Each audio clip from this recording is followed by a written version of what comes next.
उम्मीदवार, उहापोह की स्थिति में उनके वोटर आए और उस वक्त उन्होंने एकनाथ शिंदे के अब मूल शिवसेना, वो अब मूल शिवसेना अब एकनाथ शिंदे की शिवसेना है बतौर इलेक्शन कमीशन, तो एकनाथ शिंदे की शिवसेना के साथ वो सारे वोटर चले गए और इस प्रकार से दिशा और सुशांत का जो हथौड़ा चला वो अप्रतिम था, अतुलनीय था। तो दिशा और सुशांत का हथौड़ा अदालत में चलने के बाद जैसे जैसे ये बातें आगे बढ़ रही हैं, उन सबका हिसाब हो रहा है। जिन जिन लोगों ने इन गिरोहों का साथ दिया, ऐसे गलत लोगों के साथ खड़े हुए जिनके ऊपर संगीन आरोप लग रहे हैं, उनके साथ जो जो लोग खड़े हुए हैं उनका भी अनिष्ट हो रहा है। शरद पवार की दुर्गति आपने देख ली, उन्होंने उद्धव ठाकरे को बुला लिया अपने साथ। 2.5 साल तक मुख्यमंत्री तो रहा उद्धव ठाकरे, लेकिन उसके बाद दोनों पार्टी मिट्टी में मिल गई। शरद पवार भारतीय जनता पार्टी से स्कोर सेट करना चाहते थे, लेकिन एक गलत व्यक्ति के साथ खड़े हो गए और यही शरद पवार थे जो 2.5 साल तक उनको बचा के रखा, 2.5 साल तक उनको बचा के रखा। अगर शरद पवार के साथ उद्धव ठाकरे नहीं आते तो मुमकिन है भारतीय जनता पार्टी के साथ अगर उद्धव ठाकरे रहते तो मुमकिन है आज दिशा और सुशांत की मौत नहीं हुई होती। यह पक्का मान के चलिए, क्योंकि तब शायद ये लिबर्टी नहीं होती और तब मुख्यमंत्री कोई और होता, तब शायद सचिन वाजे मुंबई पुलिस में नहीं होता, तब शायद जो दूसरे गृह मंत्री बनाए गए थे शरद पवार की तरफ से वो नहीं होते। तो ऐसी बहुत सारी बातें 2019 में जो हुई थी वो नहीं होती अगर शिवसेना और भारतीय जनता पार्टी का अलायंस बरकरार रहता और भारतीय जनता पार्टी का मुख्यमंत्री होता। चूंकि शरद पवार ने धोखा दिया, शरद पवार ने खंजर भोंका, तो उद्धव ठाकरे को भारतीय जनता पार्टी से तोड़ दिया। लेकिन उस खंजर का नतीजा यह हुआ, उस पाप का नतीजा यह हुआ कि आज शरद पवार की पार्टी मिट्टी में मिल गई है। 5 साल में शरद पवार का कोई नाम लेवा नहीं है। जो शरद पवार ने सोचा था कि हम अब सरकार में रहेंगे, 2.5 साल वो सरकार में तो रहे, लेकिन 2.5 साल एक राजनीति के कैरियर में कुछ नहीं होता है, कुछ नहीं होता है। तो 2.5 साल तक तो किसी तरीके से 24 महीना, 26 महीना, 30 महीना तक वो चलाए, लेकिन उसके बाद जो सत्ता गई तो न सिर्फ सत्ता गई, पार्टी ही खत्म हो गई। तो जिन जिन लोगों ने उद्धव ठाकरे का साथ दिया और गलत पर साथ दिया, 100% विजिबल, टेंजिबल है, सामने दिख रहा है गलत, उस गलत पर साथ दिया, गलत होने दिया। आज शरद पवार और कांग्रेस पार्टी खुद को बचा नहीं सकती है इस पाप से। दिशा और सुशांत की हत्या के पाप से शरद पवार और कांग्रेस पार्टी खुद को नहीं बचा सकती है, यह बात साबित है।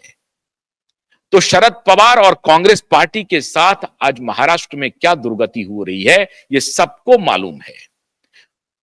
शरद पवार की वही हालत हुई, कांग्रेस पार्टी की वही हालत हुई, अभिमुक्तेश्वरानंद की भी वही हालत हुई। मित्रों, अभिमुक्तेश्वरानंद की जो आज दुर्गति हो रही है ये तो उन्होंने खुद ही बुलाया था। अगर आप मान लीजिए गलत तरीके से बन भी गए, फिर भी न्याय के मार्ग पर चलते रहते, कुछ सत्य का वर्ण करते, कुछ धर्म का वर्ण करते और धर्म के मार्ग पर चलते रहते, तो शायद आपकी सुनी जाती और सुप्रीम कोर्ट में भी लोग आपको एक प्रकार से आदर दे देते। लेकिन आपके बिगड़े बोल, आपके व्यवहार ने एक तो पद के साथ अन्याय किया और दूसरी बात जो जग हंसाई हो रही है पूरी दुनिया में वो अलग हो रही है। तो दिशा और सुशांत को न्याय नहीं दिलवाने में जो जो लोग शामिल हैं उनकी गति बहुत बुरी होने वाली है। दिशा और सुशांत को तो न्याय जरूर मिलेगा, लेकिन जो इनके खिलाफ खड़े हुए थे, चाहे वो धर्माचारी ही क्यों ना हो, उन्हें इसकी कीमत चुकानी पड़ेगी और वो कीमत चुका रहे हैं। आपके सामने है सारी तस्वीर। गए थे मुख्यमंत्री बनाने, अब इनकी खुद की ही कुर्सी खतरे में है। सबने एक सुर से खिलाफत शुरू कर दी है। अब पता नहीं, अदालत में केस चल रहा है, इनको शंकराचार्य के पद से हटना भी पड़ सकता है और अगर शंकराचार्य के पद से हटे तो इनके खिलाफ मुकदमा भी चल सकता है और अगर मुकदमा चला और पता चला कि इन्होंने गलत तरीके से ये हथियाया है तो ये जेल भी जा सकते हैं। बहुत सारी बातें हो सकती हैं। तो अभी किन किन लोगों के सलाखें खुलेंगे जो कुमार्ग पर चलेंगे, सदमार्ग को छोड़ करके, न्याय और सत्य को छोड़ करके जो रास्ता अख्तियार करेंगे, तो उनको जेल की हवा खानी पड़ सकती है। बाकी प्रभु की इच्छा है, अगर आज भी वो चेत जाएं, आज भी ठीक हो जाएं, तो शायद उन मार्ग पर जाने से प्रभु उन्हें बचा ले। लेकिन इसमें न तो हम कुछ करने वाले हैं, ना आप कुछ करने वाले हैं। आप एक काम कर सकते हैं, हमारे जिन्होंने हमारे चैनल को सब्सक्राइब नहीं किया है, वो सब्सक्राइब कीजिए। सबसे पहले मैं विनती करता हूं कि हमारे चैनल को सब्सक्राइब कीजिए, और मैं ये भी विनती करता हूं कि आप वीडियो को अधिक से अधिक शेयर करके हमें सहयोग कीजिए। लाइक भी कीजिए, शेयर कीजिए, सब्सक्राइब कीजिए। ये आपका हमारे लिए सहयोग होगा, और दिशा सुशांत की लड़ाई में जितना मजबूत होंगे हम, उतने ही ऐसे लोगों को भी एक्सपोज करते रहेंगे। मामूली बात नहीं है, शंकराचार्य के खिलाफ खड़ा होना मामूली बात नहीं है। क्यूबाइट नेटवर्क खड़ा है, आज से नहीं, उस दिन से जब इन्होंने कहा था उद्धव ठाकरे को मुख्यमंत्री बनाएंगे। हमने इन्हें चुनौती दी थी कि देखते हैं सत्य जीतता है या असत्य जीतता है, और जीता सत्य। तो मैं आपसे यही अनुरोध करूंगा कि आप हमारे चैनल को सब्सक्राइब कीजिए, शेयर कीजिए, लाइक कीजिए। बहुत बहुत शुक्रिया। नमस्कार।